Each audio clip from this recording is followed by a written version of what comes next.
McDonald's has entered a Minecraft movie universe, and Grimace, Birdie, and Hamburglar just spawned as new collectibles in the overworld.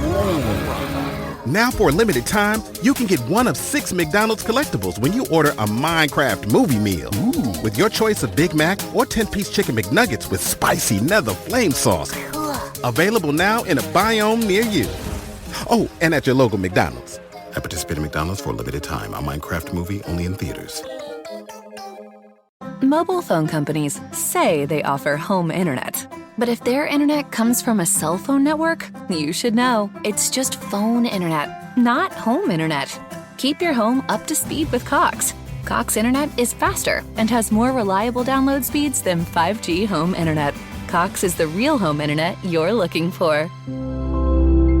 Based on Cox analysis of Ookla speed test intelligence data, Q3 2022, and Cox serviceable areas. Visit cox.com/internet for details. What's up, y'all? It's your boy David with Black Wealth Renaissance, and I'm here today to tell you guys about Anchor. If you haven't heard of Anchor, it's the best place to make a podcast. Anchor is a free app that has creation tools that allow you to record and edit your podcast straight from your phone. Anchor also distributes your podcast across all major platforms, including Apple Podcasts, Spotify, and many others. You can also make money on your podcast with Anchor with no minimum listenership. Anchor is everything you need to make a podcast in one place. So if you're looking to get started on your own podcast, download the free Anchor app or go to anchor.fm.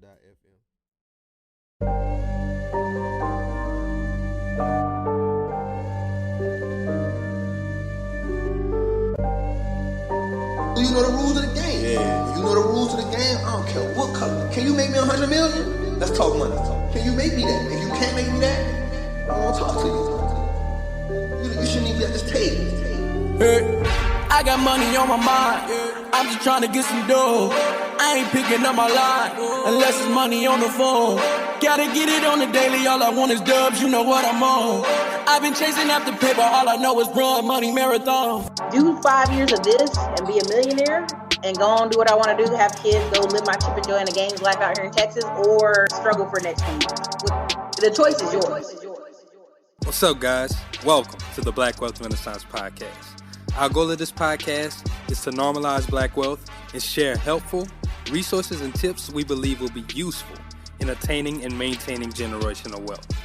Please feel free to rate and comment on our podcast. We would love to hear all feedback you have. Now, enjoy the show. Welcome, everybody, to another episode of the Black Wealth Renaissance Podcast. Your boy, David Bella, 1/4 of the Black Wealth Renaissance, checking in with my co-hosts. Fellas, how y'all feeling? What's good? What's good? What's good? Your boy, Jared, 1/4 of the Black Wealth Renaissance, checking in, man. I'm feeling good on this Saturday, man. I'm tired, but, been getting to it. Hey, I hear that, my brother. I've been up since 3 a.m. I've been getting it. I done went to work, went to community service. I feel you, bro. It's a good day. Good day to be up and alive and getting it. Jalen, how you living, my brother? What's good, y'all, man? I'm great. Not in the studio today. I'm not in the I'm on the road, but I'm doing great, man. Traffic not too bad. It's a lovely day. Ain't too cloudy, ain't too hot, so it's great, man. Yeah, man. I'm glad, man. It's another great episode we about to have for y'all. We're about to dive into something that we hadn't before. We're going to talk about some e-commerce, get into some real estate too. But before we hop into everything and I introduce our guests, I got to ask everybody, as y'all know, make sure you like, subscribe, rate, comment, wherever you are. This is your first time listening, viewing. Thank you. Leave us some feedback. Let us know what you're thinking, how you feeling about the content. It helps us grow, and we want to make sure we're giving y'all the best content possible. Now, with that, I definitely want to hop into what we got going on with our guest today. So today, we have a young lady up out of Birmingham, Alabama. She is an entrepreneur and investor, the owner of 24/7 Watches, Miss Mya Billingsley. Mya, how you doing? Message. Oh, damn. Message. I fat fingered it. How you doing, Mya? I'm good. I'm happy to be on the show. Thank y'all for having me. Thank you so much for coming on. We appreciate you coming on and just come and chop it up with us. So, Mya, the way we normally start these things, we just want to ask, I guess, to basically get a brief introduction to yourself to the audience and kind of how you got started with entrepreneurship. Okay. So my name is Mya. I'm from Birmingham, Alabama. I almost said 29. I'm 30 years old. Just turned 30 last month in October. So I'm getting used to saying 30 now. Born and raised in Birmingham. I went to Tennessee State University on a golf scholarship. Actually, I've been playing golf since I was 7. So I got a scholarship to go there. So shout out to TSU. I have a degree in economics with a minor in psychology. Right now, I still have a 9-to-5. I work in sales for a very large telemarketing company. So I've been there for almost 5 years now. But as far as entrepreneurship goes, I got to a point to where I felt complacent at my job, and I just knew I needed to do something. So one of my coworkers is a big watch collector, and I am too. I've always collected watches since I could tell time. So he put me on his watch brand, 17 Watches with Chris. So he said, follow him. He got some dope watches. So I started looking at his watches, and I came across his Twitter page, and he had started talking about how he started his business. So I just started changing my timeline to entrepreneurs because I was like, I think I want to do this. I just didn't know what I wanted to do yet. So fast forward, Chris dropped his course on e-commerce. I bought it, and I went through the course in like a week, and I got like a big bonus from work. So I took that bonus from work, and I got on Alibaba, and I ordered a bunch of samples, and then I eventually ordered my inventory, and here we are now, like 3 years later. So I love it. I love the start because it's just like it's so relatable, and there's a lot of things in there that's just like too many people like can relate to their journey. Like you at work, you work and you feel like, man, this one source of income, this is not enough. I gotta have something else coming in. So you took the time, you made that change in what you were looking at, then you invested in yourself. And now look, you still growing, scaling the business and just working at it. I love it. Thank you. Thank you. And I have a question from that source. So what were some of the first things like pitfalls and difficulties that you had to overcome with that? With the watch business, the hardest thing for me to do was finding a target audience. That was the hardest thing. So for a while, I was just doing like random stuff. Just as far as like my social media page, I would just copy what other big watch brands were doing. And then one day I was listening to a podcast. I forgot what podcast it was. I think it was Millionaire Mindset with Zay. I was listening to his podcast, and I forgot who was on there. But anyway, they was talking about rebranding. And then I randomly thought about 2 Chainz. I was like, 2 Chainz used to be Titty Boy, and then he just rebranded and blew up. I was like, I can rebrand too. And I was like, well, on my personal page, I always talk about building wealth anyway. So I'm going to just change my brand to that. It'll flow better. So I wiped my social media page, like my business social media page, and I just renamed my watches after wealth principles. So you got the fortune, the equity, and the principle. And I called it the wealth collection. So I just changed my target audience to basically Black entrepreneurs. So it worked. It worked. I love that. Locking in and focusing. I kind of want to take a step back because you talked about like how you went on Alibaba, ordered the shipment and stuff like that. Can we just kind of talk people through that process a little bit? Like, so like, what is Alibaba for somebody that's not familiar, and like, why'd you go there? Okay, so I went there because Chris recommended it, of course. Shout out to Chris.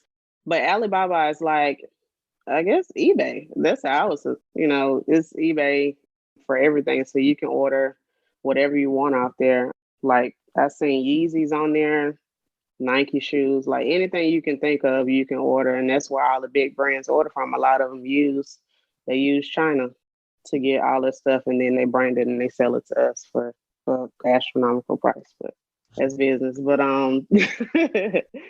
But going through all the watches, it started to get overwhelming because, of course, it's so many watches. You got women's watches, you got men's watches, and then you can, get watches that are like unisex. So I ordered so many samples.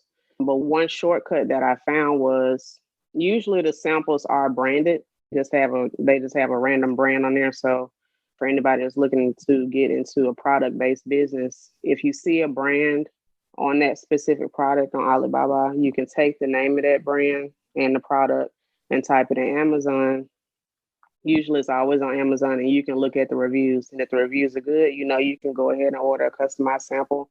If they're bad, then to move on to the next product, whatever it is. So that's one shortcut that I found. That saved me a bunch of money on just ordering random watches that weren't really good or that I didn't really like. Yeah. That's a big hack. I ain't never would have thought about that one. Mm-hmm. Yeah. Yeah, so that's a big hack. But other than that, getting used to staying up all night because of the time change to talk to the manufacturers on WhatsApp. That's pretty much how we communicate. So that was big. So I had a lot of sleepless nights. Still had to get up and go to work in the morning. But that's it. Once you find a good product, ordering it in bulk, they make it super easy. Usually you just have to pay like 30% down and you just come up with the rest later when it's time to deliver it. But well, yeah, they ship pretty fast when you order a big shipment. Of course, they use DHL. So I got the watches within like a week. So it was pretty good. Pretty easy process. So I do want to know more about the watches. So like you went in, you got them, you got the like you contacting these suppliers. How was the process like getting everything in order with that? Like, is it? I know you said you up late nights, and I'm pretty sure it's some type of language barrier or something here because we're talking to people in China, maybe like accent issues. I don't know.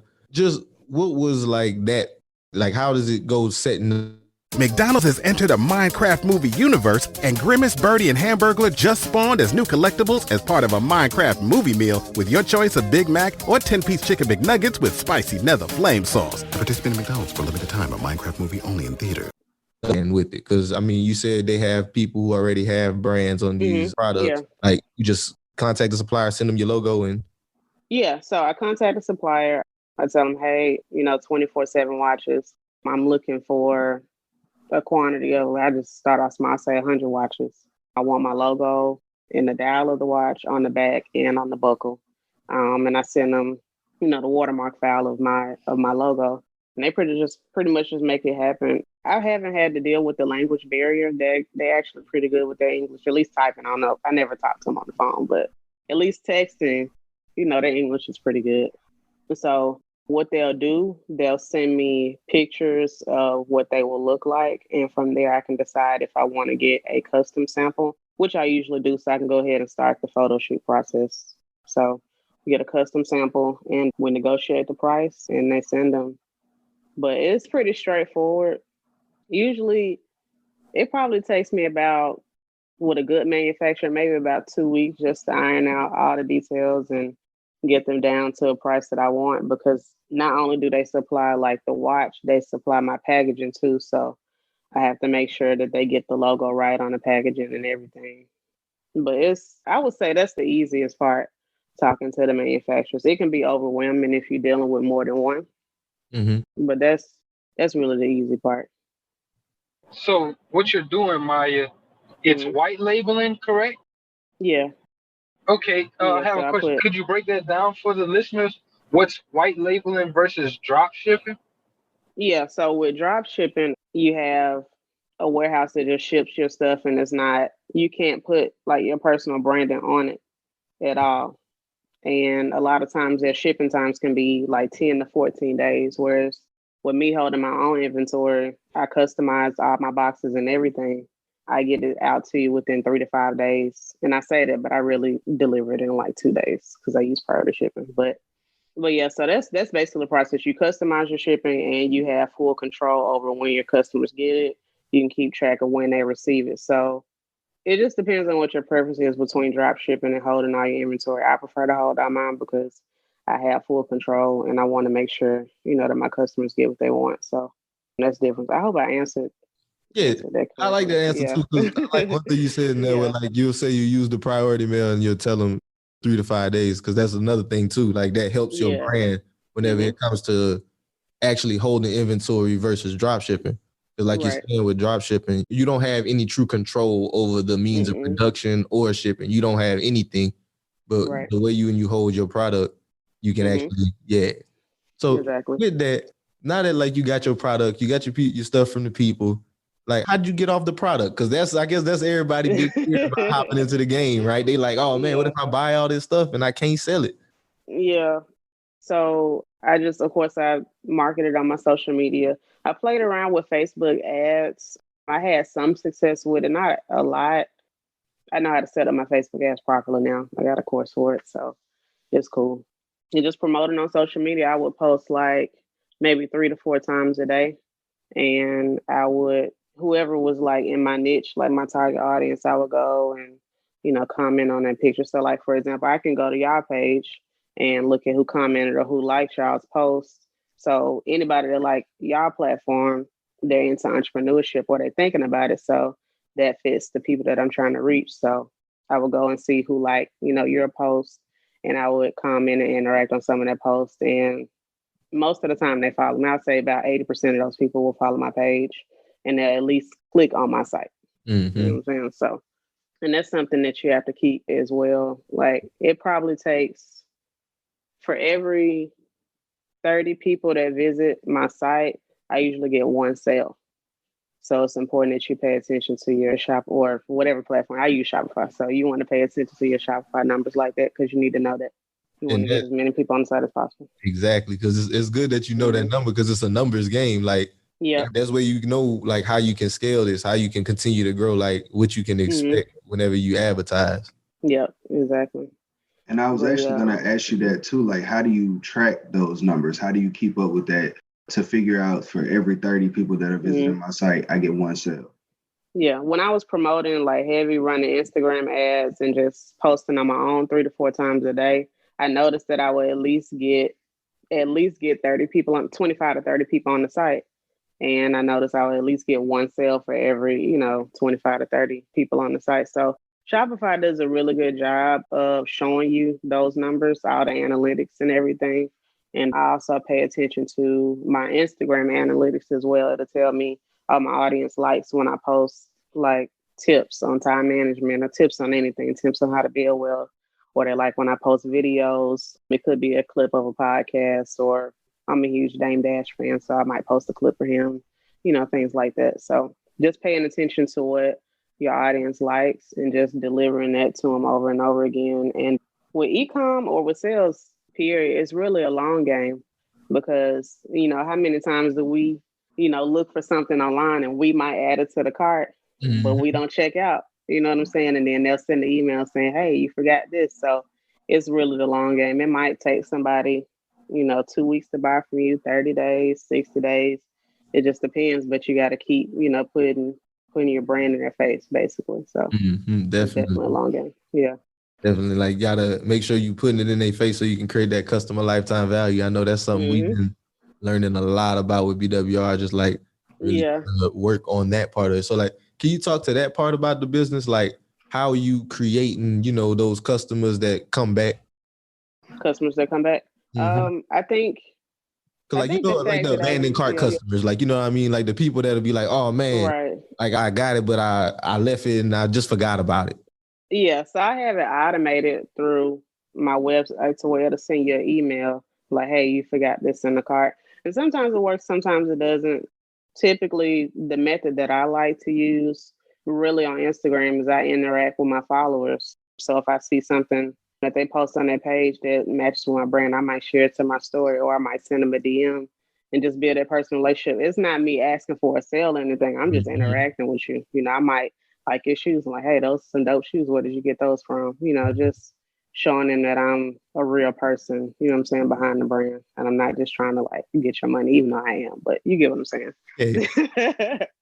No, but like, that's super important. Because we talk about that again a lot with social media. Everybody wants like, to get on social media and make money, but they got to understand that it is still social at the end of the day. Like whenever you talk to people, you provide value, you create relationships. Exactly. That's where the value comes in. Yeah. Yeah. So I just think it's really important to keep that relationship because they'll remember you like, oh, she told me, happy holidays and she commented on my son's picture, whatever. People remember that.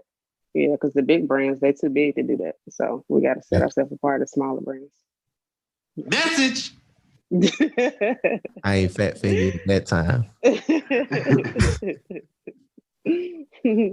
Now, what I like that though, like finding that niche within, a niche. It's like, okay, cool. I'm in here where people, are interested in watches and that they want, this, but I'm gonna also separate myself from the big brands by being more like human, being more like interactive with my customers and stuff.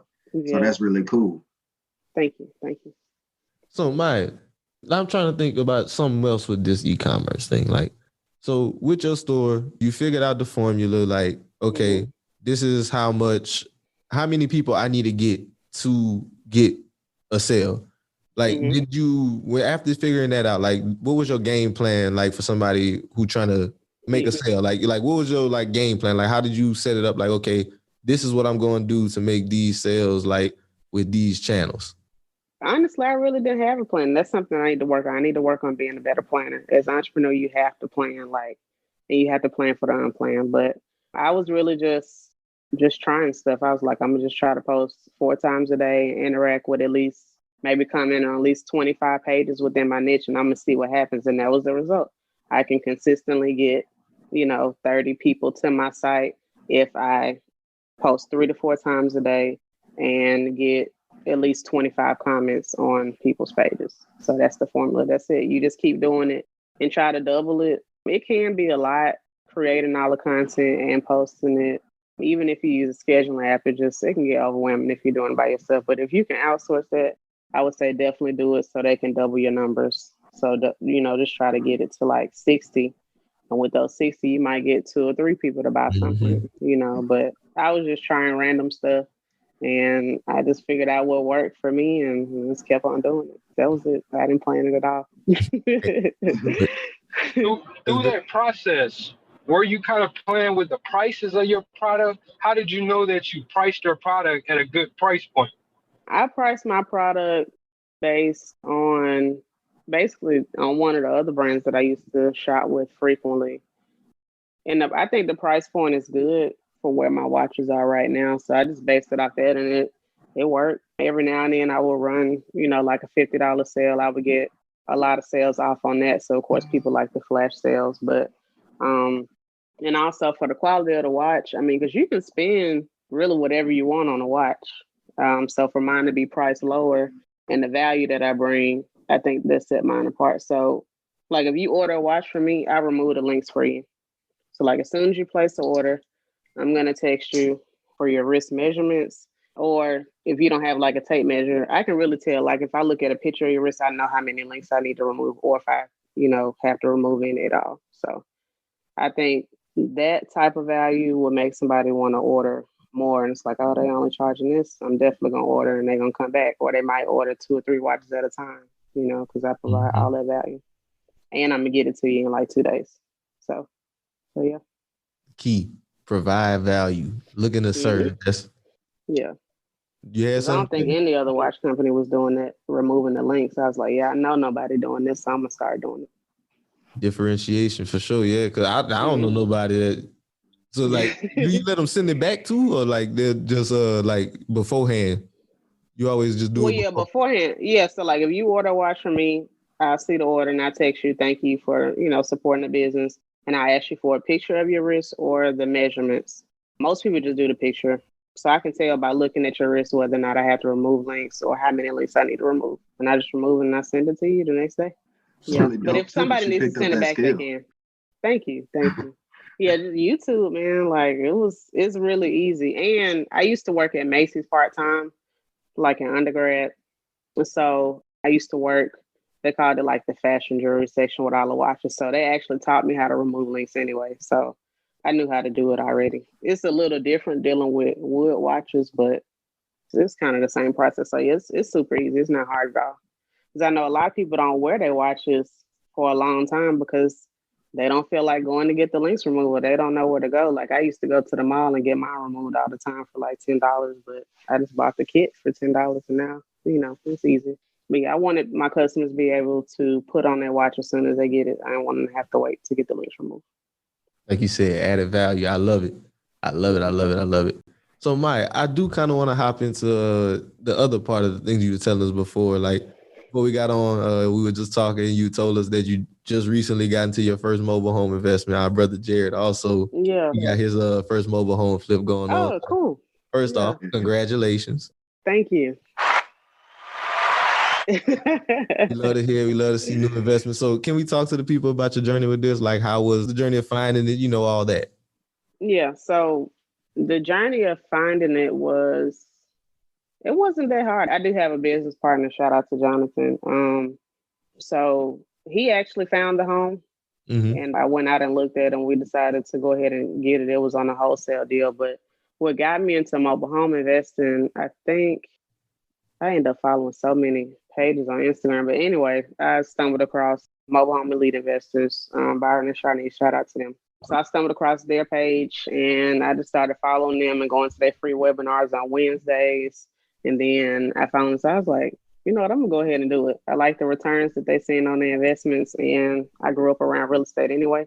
So I'm gonna just go for it. So I ended up meeting Jonathan through a professional network that one of my friends invited me to. He said he was into it too. So we talked for a few months and then he was like, hey, what do you think about us, you know, going in together on some deals? I was like, let's do it. So that was it. We've been business partners ever since. So we've really been going through hell on this first deal.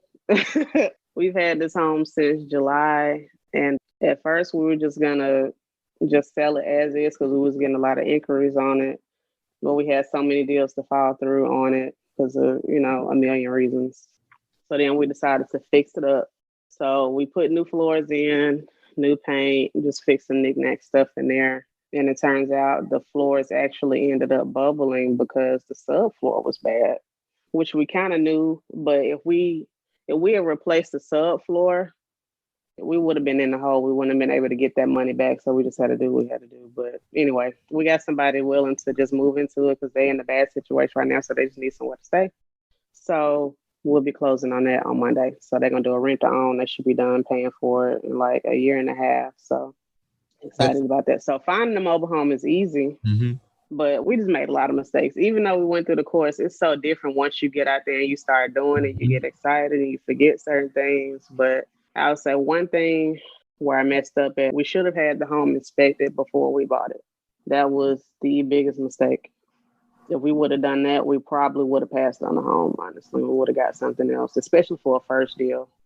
I wouldn't recommend getting a fix-up for a first deal unless you got buyers in your back pocket ready to get it. But it was a learning experience. I know the next deal is going to be easier, but definitely been going through hell on this one. But I'm excited about getting better at it, though. Like, and then at the very end of it, like, even though it was hell and all that, you still ended up closing out on the deal, you know, trying to work it out. So, like, what would it, like, do y'all gonna make y'all money back on it? What was, like, the purchase price and what do y'all have to put? Yeah. So the purchase price was $5,000. The NBA playoffs are here, and I'm getting my bets in on FanDuel. Talk to me, Chuck GPT. What do you know? All sorts of interesting stuff, even Charles Barkley's greatest fear. Hey, nobody needs to know that. New customers bet $5 to get $250 in bonus bets if you win. FanDuel, America's #1 sportsbook.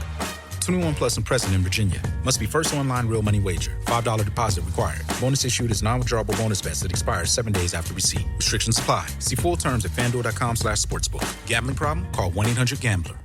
We put about 13 total into it. So we got under contract for $20K. So we'll do pretty good on it. We just ready to be done with it because the park, they're making stuff difficult. So it's a lot of stuff, man, but you got to keep going. That's what entrepreneurship all about. You just got to, either it's going to work or it's going to work. So that's it. I know with Jalen and I, we was trying to wholesaling prior to BWR really taking off. Okay. That we were doing this. And we actually had got a trailer under contract ourselves. We was trying to, we fell in the same situation as you with that. We ain't had no buyers, right? So we ended up being like pressed for, we like, man, they don't want that much money. We could just buy it ourselves. So like we were connected investors. We trying to find funding. Yeah. I'm on that too. Go to connected investors. Don't mess with them. Man, we ended up like messing with this real Don't fuck with Donald Thompson. Don't fuck with him. We ended up fucking with this real shady ass lender, and like they're sending stuff over, and we ended up like we sent them some money, and then they was like, "Hey yo, okay, yeah, I just need you to send me this, and then we go start." And then after we sent it to them, they're like, "I'm gonna need you to send me like what it was like." We was like $1,200 the first time, it was like $2,600 the next time, and then after that, they was like, "Oh yeah, I'm gonna need like." Then they needed another thing to do the fucking underwriting. I was like, hell no, man, y'all playing now. Yeah, like now. But like you said, that goes to just that not knowing. And a lot of times when we talk about entrepreneurship, you know, we talk about like we like to interview a lot of experts on entrepreneurs and stuff like that in different people. But like that journey of it is still so true and it's so real in that like none of us all have it figured out. Even the person that's like they an expert in their field, they don't have everything figured out. Like It's gonna be things that's gonna go wrong. It's gonna be things that's gonna go left. But like you said, it's all about keep going. It's either gonna work or it's gonna work. Yep. Exactly. So you just got to be resilient. And I think as entrepreneurs, we go through so many emotions, especially from a mental health aspect. Because I have days where I don't feel like doing nothing. I don't want to go to my 9 to 5. I don't want to go on my business page. Like, I don't want to do none of that, but I still got to do it. And I think it's important to know when to take a break, because I know, like, since 2020 started, I've been getting burnt out like every 6 weeks. It's like clockwork. I get burnt out because I know I'm doing so much. So eventually I know I'm going to have to get really lean and just really master something and go all in on one thing. And I think I know what that's going to be, but it's just too much, because a lot of us are in a position where we don't make enough money to really scale a business how we would really want. So you just got to make a choice, and you can always come back to it later. You know what I'm saying? It's not the end of the world if you have to end one venture to focus all in on another one that make more sense for the time being. So I guess I kind of been finding myself at a crossroads with everything, but it's cool. I get through it. But yes, it's important to take those breaks. And that's very important to speak to, because a lot of people, they'll say, go hard, I'm up 24/7, I'm doing this. But at the end of the day, like, you're a human, you're not a machine. Yeah. You have to have those periods where, you give yourself some time to relax and really clear your mind, because you need that. Are you going to run yourself crazy? Yeah, you will. And I've done it multiple times. Like, your body will tell you, like, you need to rest. So how do you kind of like refresh yourself? What do you do whenever you feel like, okay, this is too much for me? How do you know that? Like, what do you do as an entrepreneur to get yourself back into the groove, back to wanting to get it? You say, okay, well, to keep it PG. You don't have to. This is yeah, you can say whatever you want to. Not for kids. Really, what I do, I just relax. Like, I'll probably stay in the house, and anybody that knows me, like, I hate staying in the house. I get cabin fever, which I really been getting a lot of lately because I'm working from home. So I'm at home all the time. So I like to go to bars. So I go to some of my favorite bars around the downtown area of Birmingham and just relax and just try to meet new people and just be normal. Like, I might talk about my business a little bit, but not a lot. Just talk about regular everyday stuff, maybe something I see on social media that was funny. So I just kind of unplug like that, or I'll just stay in the house and catch up on shows that I don't get to watch, like during the week. But that's pretty much it. That's how I unplug. So if I do that for like 3 days, so like a Friday, Saturday, Sunday, I'm usually refreshed when Monday comes back around. Yep. I'm thinking about, you said something in there, and it made me think about, you said just being a normal person. It made me think about the current times and everything. Something I was talking about with Jalen the other day. Because we was like this conversation about like really, taking that step back, relaxing, opening, like just giving yourself time to do other things. Yeah. Like with COVID, I feel like, with social distancing and all this shit, like all that craziness, it made a lot of people kind of fall back from a lot of the things we do normally. And like we fall into that cycle of like really grinding even more, just being focused or locked in on like computer screens and TVs and stuff like that. Like, just getting outside and being like in the presence of outside is so crucial and necessary. It is. Yeah. Yeah, I agree. Yeah. And I wish I made more time for golf because I play golf too. And I said I was going to make more time for it this year, but I didn't. I wanted to talk to you about that. Yeah. I wanted to talk to, because I noticed you said you went to school on a scholarship for golf. How did that come about? Like, how did you find yourself in that sport? Let me see, I started when I was 7. So I went to private school most of my life until I got to high school. So my school had a golf team, like a sign-up sheet that's like, hey, who want to sign up for the golf team? And I was like, okay, this was back when Tiger Woods had like a heavy influence, like back in the like late 90s. So I was like, well, I see Tiger Woods on TV doing it, I can do it too, So signed up for the golf team, and we used to go to like this open field, like down the street from the school, and we would just hit balls, and the grass out there was terrible. It was like extremely rough grass. So it was hard to do, but like I had a natural golf swing, I guess from like watching Tiger, like my swing mechanics were really good for a beginner. So my folks ended up investing in like getting lessons for me, and I joined like a nonprofit group. It was called the First Tee program. They still have it in different cities. Won't have it in Birmingham anymore, but I joined First Tee, and they provided like golf clubs for us, and they let us play at some nice golf courses for free. And we can practice and play as long as we wanted to. So I pretty much just honed my skills. I went to different golf camps and everything, started playing competitively, won a few tournaments, lost a lot of tournaments. And I wanted to quit golf for a while because of the racism that I experienced on the golf course. Like, I was gonna ask about that. I was gonna ask about like being black in that environment. Yeah, that's exactly why I asked this, because I have so much questions about it.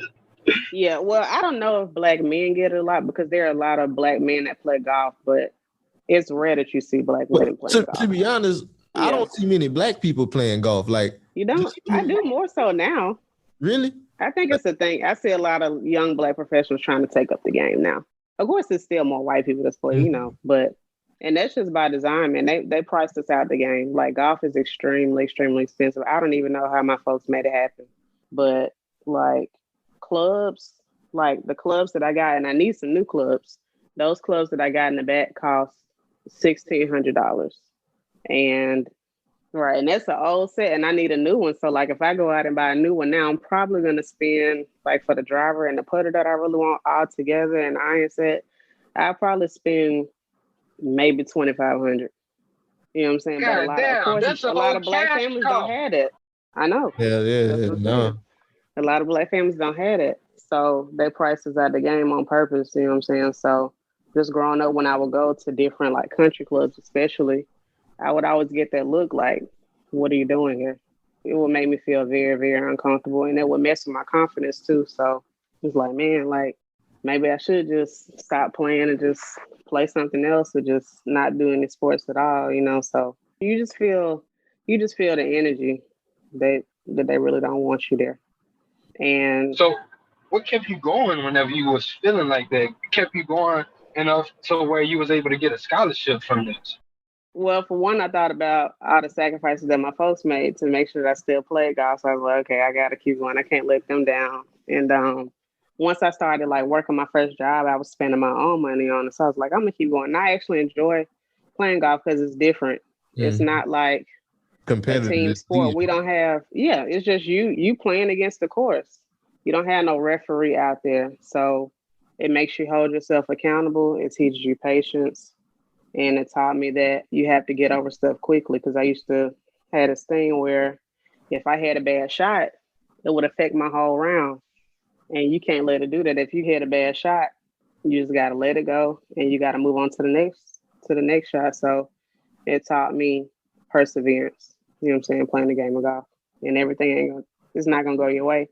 And no one day of golf is the same. So like I can go out today and it might be windy, but I go out tomorrow and it might be no wind, but it might be really hot. And whenever it's really hot, that's the best time to play, because your ball travels farther in the heat versus when you play when it's cold, the ball doesn't travel as far. So you just got to know how to make those adjustments on a day-to-day.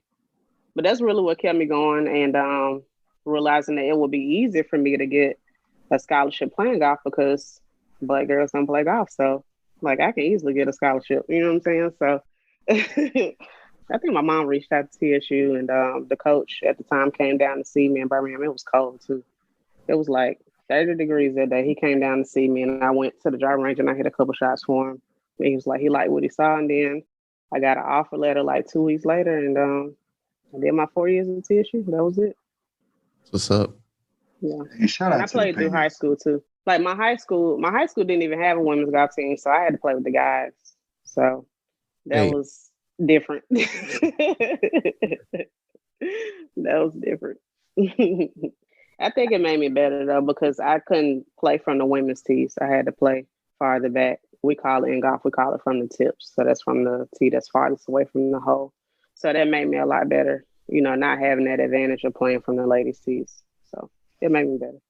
So, Mya, we're going to go ahead. We're going to pivot to the last segment of the show. So we want to go into what's on your timeline. So what's something that you've seen on social media that you just want to speak on?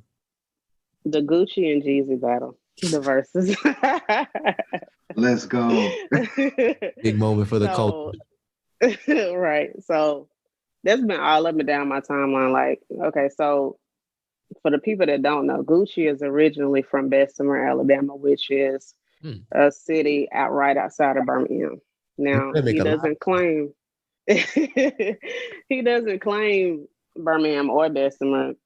I think he talked about it in his book. I'm gonna get his book and read it, but he don't claim Birmingham at all. Of course, he claims East Atlanta, and I think he probably really does it for maybe marketing purposes, because Birmingham ain't no city that you just want to be proud to be from if you're an artist, maybe. So Atlanta is just more marketable for music. But anyway, not to get off on business stuff, but so a lot of people from Birmingham were saying, "Oh man, Gucci gonna win," blah blah blah, because all his hood classes and how he used to be in the clubs down here when he was hot. So I was like, yeah, but Jeezy just made better songs and he made better albums, and Gucci didn't do that. Yeah. Like Gucci Mane, cool, but like I know, like when it comes to his music, his approach to music, I never was the biggest fan of his approach to that whole. I'm gonna make a bunch of tracks and just put them out. Like, there's no real quality control on that. Mm-hmm. And then he really was trying to diss Jeezy too. I mean, of course, yeah. I knew he was gonna be petty. That was really the only reason I watched it. I'm really more familiar with Jeezy's catalog than Gucci's. They play Gucci a lot, like my freshman year in college, but because that's when Bricks was out back in 2008. So yeah, so they was heavy on Gucci at that point. But like Jeezy actually made good albums, and Jeezy didn't even play like a lot of big songs like Super Freak. He didn't even play that, and he still. I was waiting on that one. Me too. I was like, oh, I hope he play that song, but yeah, that's what's still on my timeline now. People arguing like, oh, Gucci won, no, Jeezy won, and then when Jeezy brought up he owned half of Atlanta, LLC Twitter went crazy over that. So. Oh yeah, like I like that moment just because like what it ended up leading to with the whole just the idea of me when it comes to like with rap, that whole culture of materialism. We in here, we buying chains, we measuring our work with bling and these brands and all this shit to like, okay, look, I'm an OG now. That shit was cool when I was 20, but I'm trying to talk about something different. I'm trying to talk about this different things because like that's the message that we on, and like that's the thing we really like to see out of the hip hop community, like that change. Like, because to me, like you just look at our music, what's pushed out the most is not the most beneficial to us. This episode is brought to you by LifeLock. It's tax season, and we're all a bit tired of numbers. But here's one you need to hear.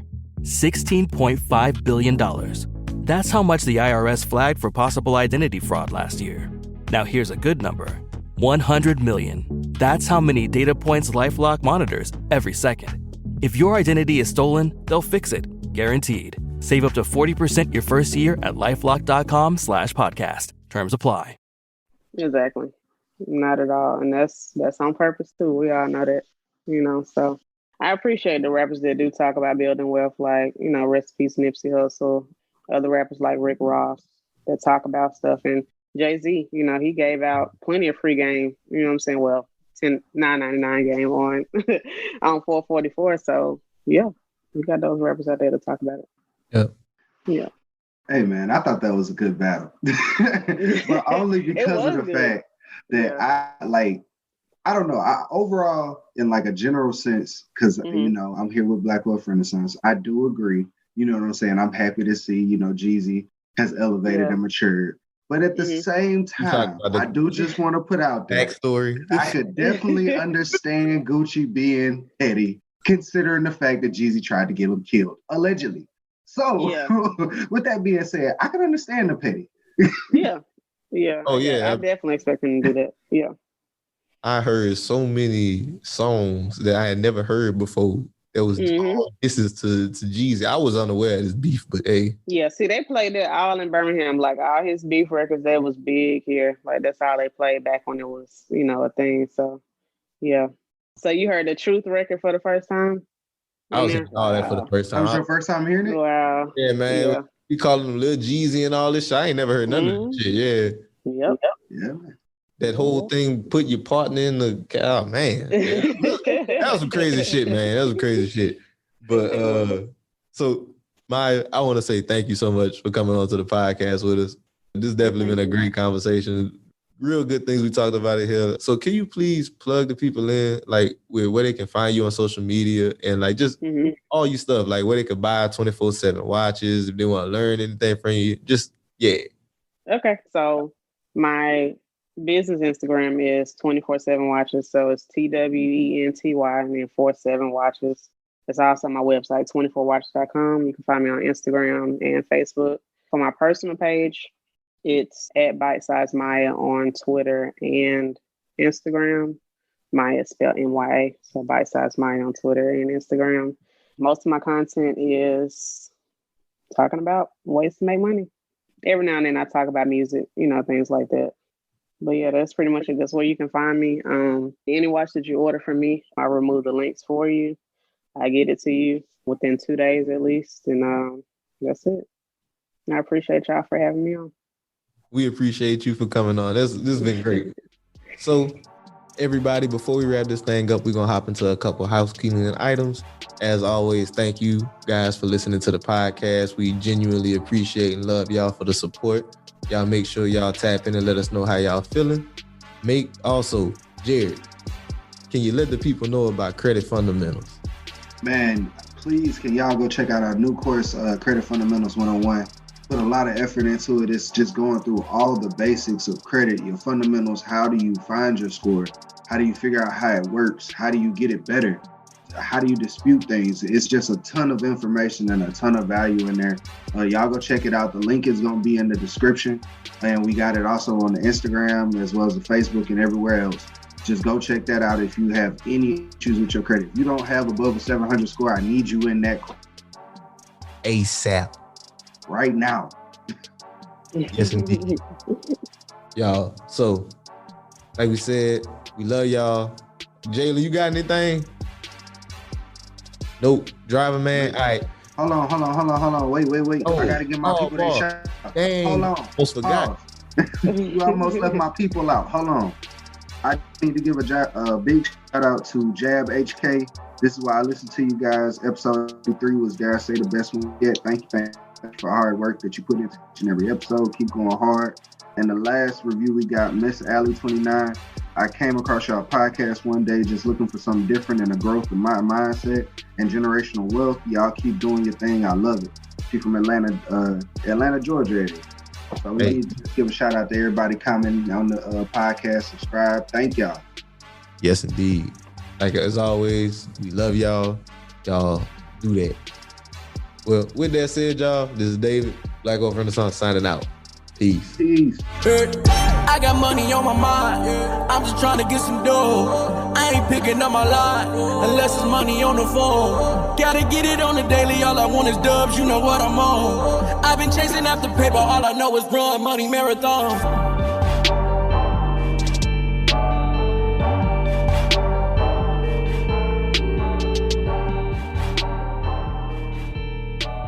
Mobile phone companies say they offer home internet. But if their internet comes from a cell phone network, you should know. It's just phone internet, not home internet.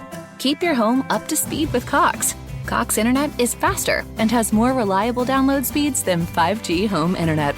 Cox is the real home internet you're looking for. Based on Cox analysis of Ookla speed test intelligence data Q3 2022 and Cox serviceable areas, visit cox.com/internet for details. Hi, I'm Allie Raisman. I've been living with migraine for a while. As an athlete and gymnast, I was taught to just power through the pain. Now I use Ubrelvy or Ubrogepant to treat my migraine attacks. As soon as I feel a migraine attack, I take Ubrelvy, which provides me with quick relief. Once I get relief, I go on with my day. I'm partnering with Ubrelvy to share my migraine story.